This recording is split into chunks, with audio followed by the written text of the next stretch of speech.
की क्लास। चलो बच्चों, एक्सरसाइज 1.5 एनसीईआरटी का क्वेश्चन नंबर 1 यहां हम स्टार्ट करते हैं।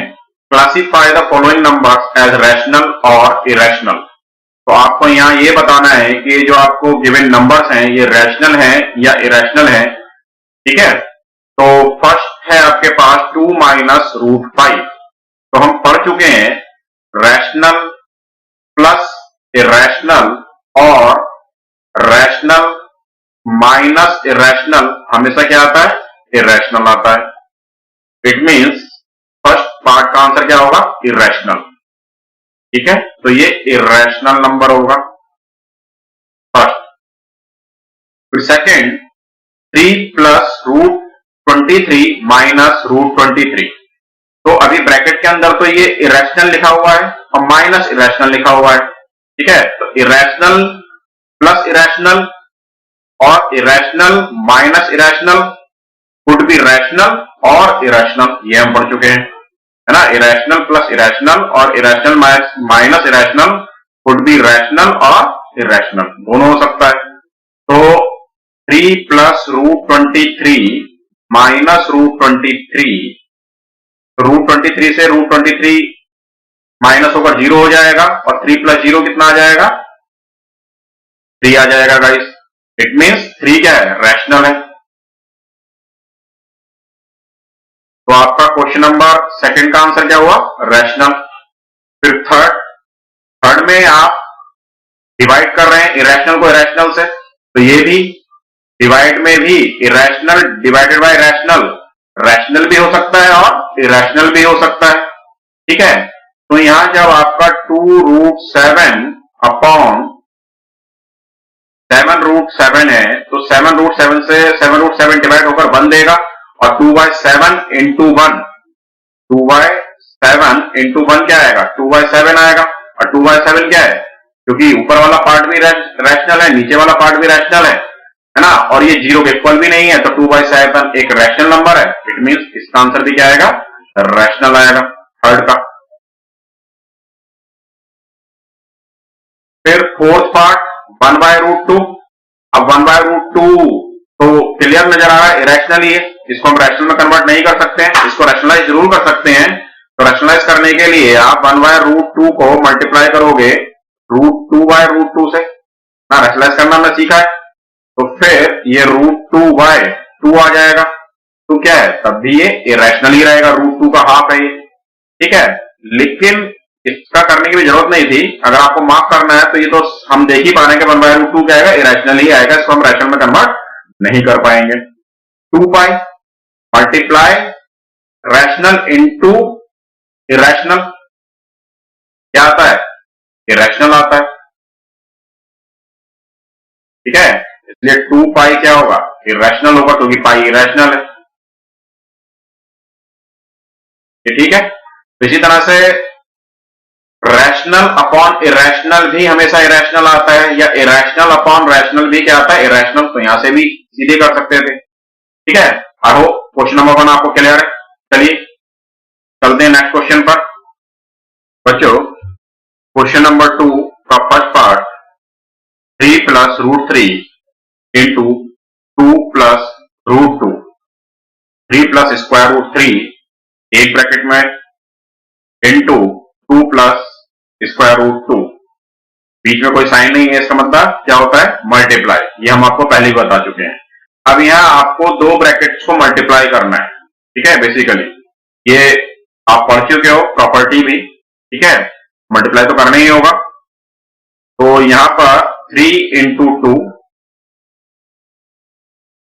प्लस फर्स्ट टर्म का फर्स्ट टर्म से हुआ, अब फर्स्ट टर्म का सेकंड टर्म से, तो 3 इंटू √2।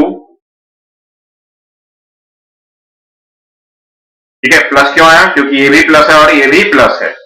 फिर यहां पर प्लस √3 इंटू +2, तो plus into plus is plus, तो √3 इंटू 2, फिर प्लस और ये प्लस प्लस आएगा, फिर से मल्टीप्लाई √3 इंटू √2, √3 इंटू √2। ठीक है, तो 3 इंटू 2 6, रैशनल का रैशनल से मल्टीप्लाई रैशनल आता है, रैशनल का इरेशनल से मल्टीप्लाई इरेशनल ही रहता है, ये 3√2 ही रहेगा, ठीक है, प्लस 2 इंटू √3, ये 2√3 आएगा। फिर इरेशनल का इरेशनल से मल्टीप्लाई इरेशनल आता है, लेकिन क्योंकि ये स्क्वायर रूट है और ये भी स्क्वायर रूट है तो इनको आपस में मल्टीप्लाई किया जा सकता है, तो स्क्वायर रूट 3 इंटू 2, ठीक है, ऐसा कर सकते हैं। हमने आपको बताया था nth root a into nth root b क्या होता है, nth रूट a b होता है, ठीक है। nth root a into nth root b को मल्टीप्लाई हम नहीं कर सकते हैं, nth root a into mth root है ये m, ठीक है। तो अगर अलग अलग रेडिकल साइंस है तो उनको आपस में मल्टीप्लाई नहीं किया जा सकता है, अंदर मल्टीप्लाई नहीं किया जा सकता। कैसे किया जा सकता है ये बात की बात है, ठीक है। अभी आपको ऐसे करना है, तो ये हो जाएगा 6 प्लस, अब देखिए ये भी डिफरेंट रेडिकल साइंस के साथ है, रेडिकल साइंस सेम है लेकिन रेडिकल साइंस के अंदर डिफरेंट वैल्यू है, यहाँ 2 है और यहाँ 3 है, तो इनको भी प्लस नहीं किया जा सकता है, तो ऐसे ही रहेगा 3√2 प्लस 2√3 और प्लस √6, ठीक है, ये क्लियर है। तो ये आपका फाइनल आंसर है, इसके अलावा इसमें और कुछ हो नहीं सकता है, ठीक है। कभी आप सोचेंगे इसको अंदर ले जाएं तो इसको अंदर ले जाने के लिए √4 होगा तो ये √12 आएगा, तब भी प्लस नहीं होगा, तो ये आपका फाइनल आंसर है guys. I hope this is clear. चलिए इसका सेकंड, 3 प्लस √3 इंटू 3 माइनस √3, तो ये एक्सप्रेशन कौन सा आ गया, a plus B into A minus B, क्या होता है, A square minus B square होता है, यू नो, ठीक है। वैसा आप लिख सकते हो वी नो दैट, एग्जाम में लिखना होगा आप ऐसे लिखोगे, we know that a plus B into A minus B is equal to A square minus B square, that's by 3 plus √3 into 3 minus √3 is equal to 3 square minus √3 square, ठीक है। फिर ये बात भी हो चुकी है कि n root a to the power अगर nth हो क्या आता है, a आता है आंसर, ठीक है। तो ये स्क्वायर रूट है और पावर स्क्वायर है तो क्या आएगा, 3 आएगा, इट मीन्स 3 का स्क्वायर तो 9 आएगा, 3 इंटू 3 और माइनस ये कितना आ जाएगा, 3 आ जाएगा, तो 9 minus 3 is 6, this is your final answer. √5 plus √2 whole square, तो ये क्या आ जाएगा, 5 प्लस 2 प्लस 2 √5 इंटू 2, ये आ जाएगा 5 प्लस 2 7 प्लस 2√7, या फाइनल आंसर गाइस, ठीक है। तो ये आइडेंटिटी जो ऊपर वाली बनी इसी आइडेंटिटी से तो आई है, तो यहाँ √5 प्लस √2 का स्क्वायर लिखा हुआ है, तो इसको आप √5 का स्क्वायर करोगे प्लस इसको √2 का स्क्वायर करोगे प्लस 2 इंटू √5 और इंटू √2 करोगे। तो जो आइडेंटिटी आपने पढ़ी है कि nth रूट का पावर n है तो वापस क्या आता है, जो रेडिकल साइन के अंदर होता है, यानी कि 5 ही आएगा प्लस ये 2 आएगा, अब प्लस दोनों रेडिकल साइन सेम है तो इनको आपस में मल्टीप्लाई कर सकते हो, तो 2 इंटू 5 इंटू 2 आएगा, 5 प्लस 2 7 प्लस 2 √10। अब ये आपस में प्लस नहीं हो सकता है, ये सॉरी मैंने 7 लिख दिया, 7 नहीं है गाइस, कितना है ये 10 है, ठीक है। 5 इंटू 2 इज 10, तो क्या आंसर आएगा आपका 7 प्लस 2 √10 और ये भी 7 एक ही है, ठीक है। इसको हमने इस आइडेंटिटी डायरेक्ट आइडेंटिटी से सॉल्व कर दिया। अगर ये बाई चांस आपको याद नहीं रहती है, कंफ्यूजन होता है, तो इसको ओपन करके कर लीजिए, ठीक है। आई होप दिस इज क्लियर। चलिए नेक्स्ट क्वेश्चन की तरफ बढ़ते हैं, नेक्स्ट पार्ट की तरफ बढ़ते हैं इसके। क्वेश्चन नंबर 2 का पार्ट 4, √5 माइनस √2 √5 प्लस √2, तो ये कौन सी आइडेंटिटी है, we know that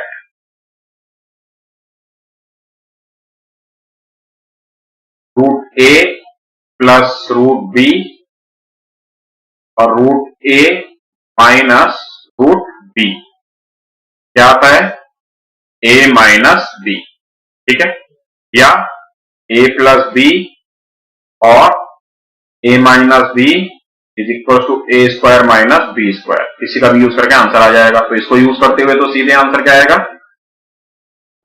5 minus √2 into √5 plus √2।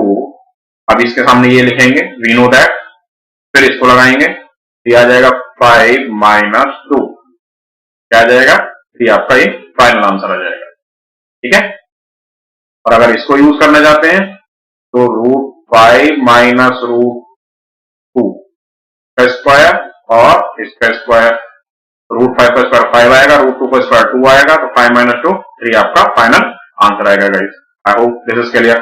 चलिए next part guys, question number 3।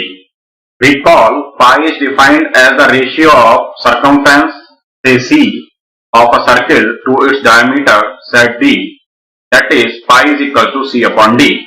This means to contradict the fact that pi is irrational. Okay, so how will you resolve this contradiction? चलिए resolve करते हैं contradiction को।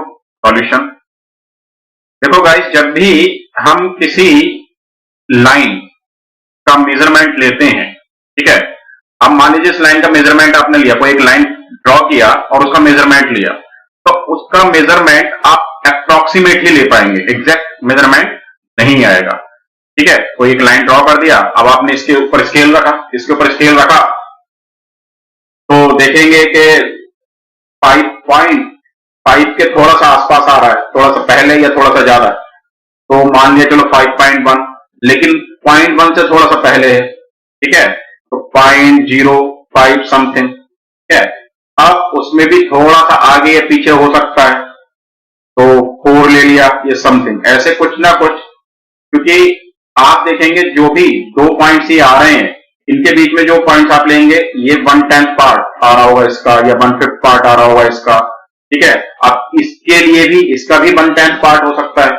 तो कहने का मतलब ये है कि कोई भी लाइन अगर आप मेजर कर रहे हैं स्केल के थ्रू, तो वो एग्जैक्ट मेजरमेंट नहीं होता है। ठीक है, उसको आपको अप्रोक्सीमेट मान लेना पड़ता है कि 5 है या 4 है। ठीक है, तो जब यहां आपने पाई का वैल्यू लिखा, pi is equal to circumference C upon D। ठीक है, C सर्कमफ्रेंस है, तो आपने स्केल में कैसे मेजरमेंट किया होगा, स्केल में आपने मान लीजिए कोई धागा लिया, धागे से इसको नाप लिया, फिर स्केल में उसका मेजरमेंट कर लिया। ठीक है, तो वो अप्रोक्सीमेट होगा। इसी तरह से डायमीटर का भी जो स्केल में मेजरमेंट होगा वो क्या होगा, अप्रोक्सीमेट होगा। ठीक है, it means C upon D जब आप सॉल्व करेंगे तो इसकी अप्रोक्सीमेट वैल्यू आएगी 22/7, जो भी आप बोलते हैं 22/7 या 3.14 एंड समथिंग, आगे तक कुछ चलता रहता है, वो देखें, है ना, आप देख लेंगे कि कितनी आती है।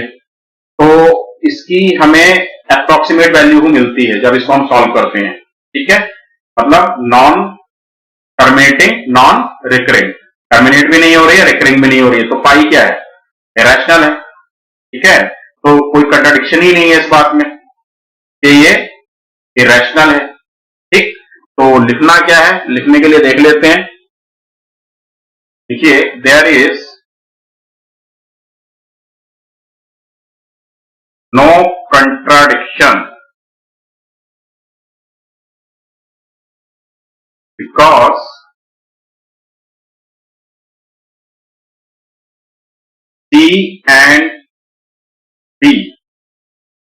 C and D's values are approximate, या measurement of C and D is approximate. Okay, measurement of C and D is approximate. That's why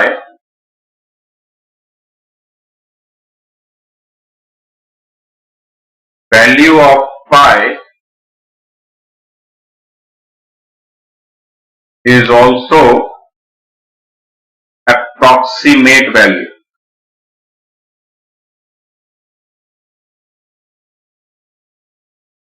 Okay, hence pi is an irrational number. ठीक है, तो इस तरह से आप लिख देंगे, there is no contradiction because circumference and diameters values are approximate values. That is why value of pi is also approximate value, hence pi is irrational number. ठीक है, क्योंकि अगर ये approximate value आ रही है it means irrational है, तो irrational upon irrational क्या आएगा, irrational आएगा।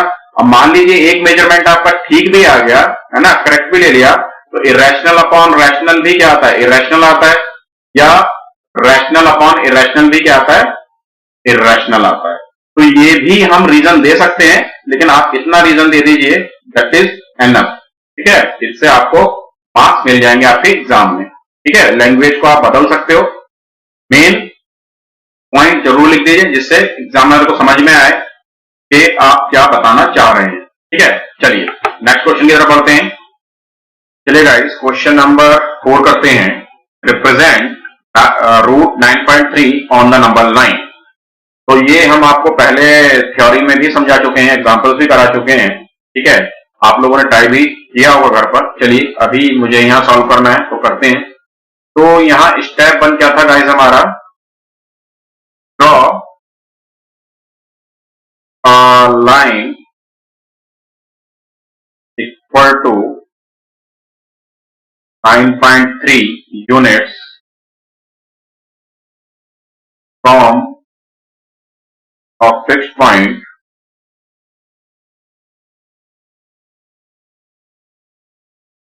A। तो A कोई आपका ये फिक्स पॉइंट है, जिससे आपको 9.3 की एक लाइन ड्रॉ करनी है। ठीक है, ये डिस्टेंस आपने 9.3 ले ली है। ठीक है, draw line 9.3 units from A from a fixed point A as AB is equals to 9.3 units। ठीक है, इट मीन्स ये पॉइंट आपने क्या मार्क किया है, बी पॉइंट मार्क किया है। स्टेप 2 था हमारा, mark 1 unit distance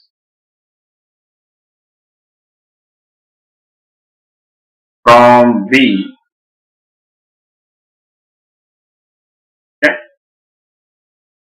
and take a point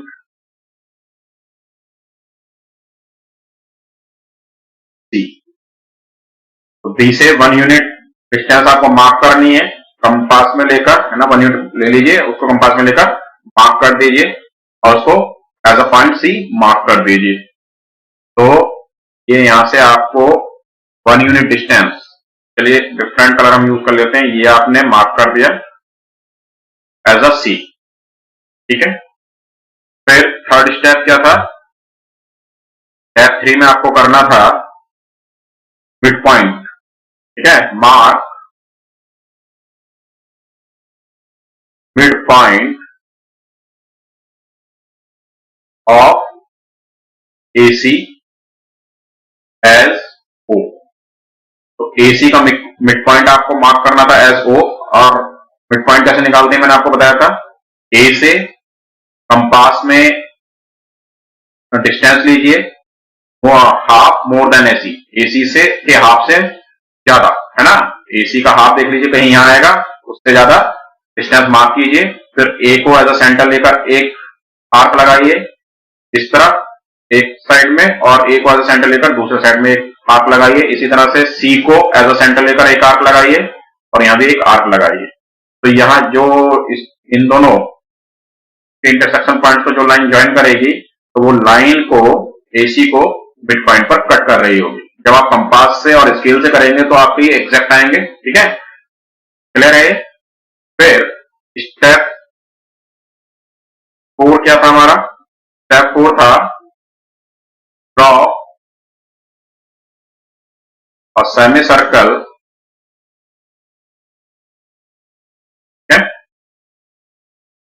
को O मार्क किया है, O as a centre and O OC as a radius. OC को एज अ रेडियस लेकर और O को एज अ सेंटर लेकर एक सेमी सर्कल ड्रॉ करना है आपको। तो ये आपने सेमी सर्कल ड्रॉ किया, का स्टार्टिंग पॉइंट A होगा और एंड पॉइंट C होगा क्योंकि AC इसका डायमीटर है। फिर स्टेप 5 था draw a perpendicular from point B। B से एक परपेंडिकुलर ड्रॉ करना है, ठीक है, विच कट्स सेमी सर्कल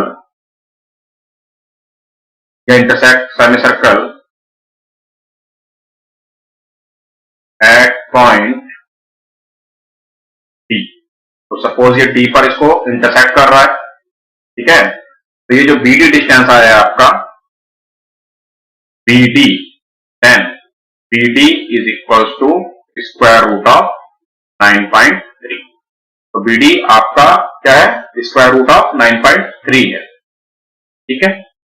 अब इसको एज अ नंबर लाइन पर रिप्रेजेंट कैसे करना है, तो कंपास में BD डिस्टेंस लीजिए, कंपास में BD डिस्टेंस लिया और B को एज अ सेंटर लेकर, ठीक है, BC 1 यूनिट डिस्टेंस है, BC 1 यूनिट डिस्टेंस है, तो B को एज अ सेंटर लेकर को आगे बढ़ाइए और BD ये कट लगा दीजिए, सपोज ये BD डैश आ जाएगा। तो BD डैश जो डिस्टेंस है वो अंडर रूट 9.3 को रिप्रेजेंट कर रहा है, ठीक है। और D पॉइंट इसके लिए मार्क हुआ है, पॉइंट रूट 9.3 के लिए मार्क हो गया है, ठीक है। तो ये एग्जांपल में भी हमने कराया था और अभी आपका ये क्वेश्चन नंबर 4 भी है। तो रूट 9.3, रूट 5.3, रूट 6.3 जो भी वो आपसे करवा ले, आप इसको ऐसा कर पाएंगे। I hope this is clear guys. चलिए नेक्स्ट क्वेश्चन की तरफ बढ़ते हैं। Question number 5 guys, rationalise the denominators of the following. तो रैशनलाइज करना है, रैशनलाइज करना हम सीख चुके हैं। अब 1/√7 को रैशनलाइज करना है तो हमें मल्टीप्लाई कैसे करना होगा, √7 अपॉन √7 से, ठीक है। तो √7 इंटू √7 क्या आ जाएगा, 7 आ जाएगा, और ऊपर 1 इंटू √7 आ जाएगा, तो √7 अपॉन 7, ये आपका आंसर है, ठीक है। इसको रैशनलाइज करना है, तो इसको रैशनलाइज करने के लिए मैंने आपको क्या बताया था कि इसके हम कंपोजिट से मल्टीप्लाई करते हैं, मतलब अगर यहां साइन माइनस है तो प्लस साइन के साथ इसको हम मल्टीप्लाई कर देंगे, √7 प्लस √6 के साथ, √7 प्लस √6। नीचे किया है तो ऊपर भी करना होगा जिससे डिवाइड होकर बना जाए। अब आप आइडेंटिटी जानते हैं, √a minus b into √a plus b क्या होती है, ठीक है। आइडेंटिटी वी नो दैट, लिख दीजिए यहां, we know that √a plus b √a minus √b is equal to a minus b, ठीक है। तो इसलिए √7 प्लस √6, ऊपर तो यही आएगा 1 से मल्टीप्लाई होकर, नीचे आ जाएगा 7 माइनस 6 दैट इज 1, यानी कि √7 प्लस √6 अपॉन 1, फाइनल आंसर हुआ √7 प्लस √6, क्योंकि 1 से डिवाइड होकर तो वही वापस आएगा, ठीक है। तो ये आपका फाइनल आंसर हुआ guys. I hope this is clear. चलिए नेक्स्ट पार्ट की तरफ बढ़ते हैं गाइस। क्वेश्चन नंबर 5 का थर्ड पार्ट, 1/√5 प्लस √2 रैशनलाइज ही करना है, ठीक है। तो 1/√5 प्लस √2 का कॉन्जुगेट क्या आएगा, प्लस है तो माइनस के साथ आएगा, यानी कि √5 माइनस √2 और ऊपर भी √5 माइनस √2। जैसा कि हम जानते हैं, we know that we have √a plus √b into √a minus √b equal to a minus b। therefore root 5 minus root 2 upon 5 minus 2, that is root 5 minus root 2 upon 3. This is your final answer. Okay.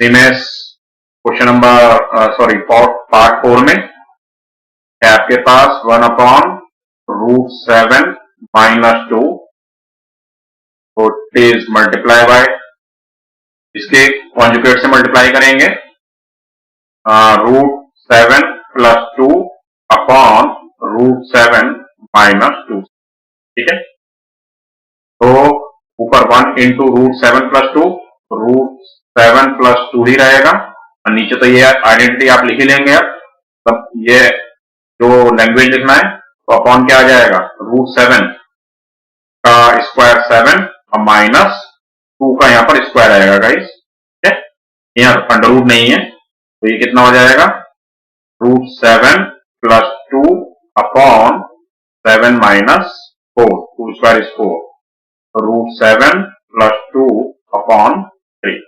This is your final answer guys. तो ये आपके rationalisation था. ठीक है, तो ये exercise 1.5 हमने यहाँ खत्म की. लास्ट क्लास में हमने आपको ये घर के लिए करने के लिए दी थी, फिर हमने कहा था कि नेक्स्ट क्लास में इसको हम डिस्कस करेंगे, तो आज ये डिस्कस हुआ. फिर नेक्स्ट क्लास में एक्सरसाइज 1.6 का पहले थ्योरी करेंगे, फिर एक्सरसाइज को डिस्कस करेंगे. तो मिलते हैं नेक्स्ट क्लास में. Stay tuned. Thank you very much guys.